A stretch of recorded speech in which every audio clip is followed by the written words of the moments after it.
My name is Adam Johal. I'm chair of the Impact on Communities Coalition. Our organization was involved in starting the 2010 Homelessness Hunger Strike Relay to pressure governments to act on a national housing program. We had one of the best housing programs in the world between the early 70s and the early 90s. And since that program was canceled, we've seen homelessness proliferate across the country. I'm here today with Amy Walker, who's been fasting the last 7 days for week 54, here with Member of Parliament Libby Davies, Member of Parliament for East Vancouver, who also was one of the founders of the Downtown Eastside Residents Association, and Stephanie Robson, a board member with the Impact on Community. We have volunteers, community members come forward. We've had doctors, lawyers, homeless people participate over the past year. People fast for 7 days on a liquid diet, and in the tradition of many acts of civil disobedience, this is meant to shame and pressure governments into acting. So I'm going to ask Amy to say a few words, who's a very hungry person right now. Well, in the spirit of solidarity with people who are homeless, and also for all of us who have a concern for housing across the country, I'm looking forward to eating more in the future, and I also just ask that people pay attention to this issue, and that it's an issue that we can solve. It's a problem we can solve. So why don't we just do it? Why don't we ensure 1% of the federal budget for housing, national housing program? The handoff here. And handing the spoon to you, Libby. Thank you very much, Amy. Thank you.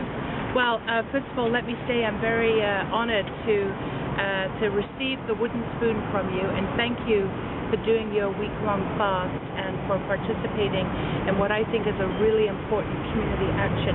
You know, sometimes things can happen quietly, and we don't notice them, and then they suddenly pick up steam. And I think this is one of those actions where for so many months people have week by week dedicated themselves to being a participant in the Hunger Strike Relay to draw attention to the terrible situation of homelessness and the lack of affordable housing here in the city of Vancouver. And that's why we're doing this. And as the Olympics draw closer and the world is visiting Vancouver, I think we want people to know that we have this terrible legacy, that we have a city where people are living below the poverty line, where people can't find shelter every night, where people are destitute on the streets. So I feel very honored, and I agreed months ago to participate in this Hunger Strike Relay because I want to be someone who's being proactive in working towards a solution and drawing public attention to this issue of homelessness and making it clear, as Amy has said, it doesn't have to be this way. This is not a huge issue to solve. It's a matter of a political and budgetary priority. And as Am has said, in Ottawa, I have a private member's bill, Bill C-304, which called for a national housing strategy. And right now, the bill, Parliament's shut down. That's another story. But when we get back in March, my bill will be going back from the committee back into the House for third and final reading and a final vote. So far, it has enjoyed the support of a majority of members of Parliament, and I'm very hopeful and optimistic that this bill will actually be approved as a private member's bill. And so a lot of people are rallying behind the bill. It's got huge support across the city, across the country, as well as the city. The Federation of Canadian Municipalities, mayors like Gregor Robertson here in Vancouver and Dean Fortin in Victoria, the Assembly of First Nations, the Aboriginal Housing Organization. We've had many organizations across the country supporting this bill. So it's an opportunity to actually do something concrete. And I think both at the civic and the provincial level, we've seen some decisions made, we've seen efforts being made, but it cannot be an adequate measure unless the federal government is involved. And the fact that we don't have a national housing strategy is something that's very shameful in a country as wealthy as Canada. And so being here today and taking on this task, to me, is something really important. I'm going to be doing my regular work for the next week. meeting with constituents and email and meetings and all of the rest of it.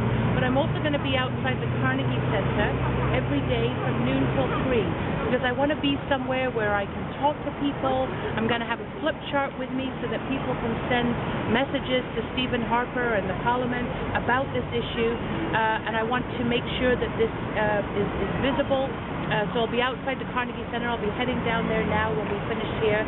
I'll be out there every day for the next 7 days to just, kind of talk to people and let people know that there are people who are dedicated to this issue. We're taking it on, and we're going to. Any advice? Any advice for me? I think that fasting or taking this type of action, even for a week, it has a significant impact on your body. So it's really it is important. And it's part of why the action is significant is that it really affects you and it makes you reflect on what it's like to not have everything that you're used to having. So I think it's important to take care of yourself and listen to your body and don't push yourself too hard, because I feel like you do such important work, and I'm so grateful for all the amazing work you do. I'll be thinking of you and sending you lots of love.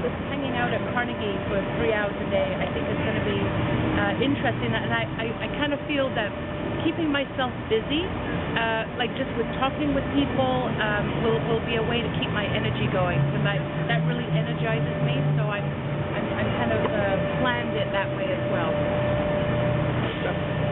Good luck. So anybody can come and check in during the day if you want and see how I'm doing, and I would welcome all visitors and supporters.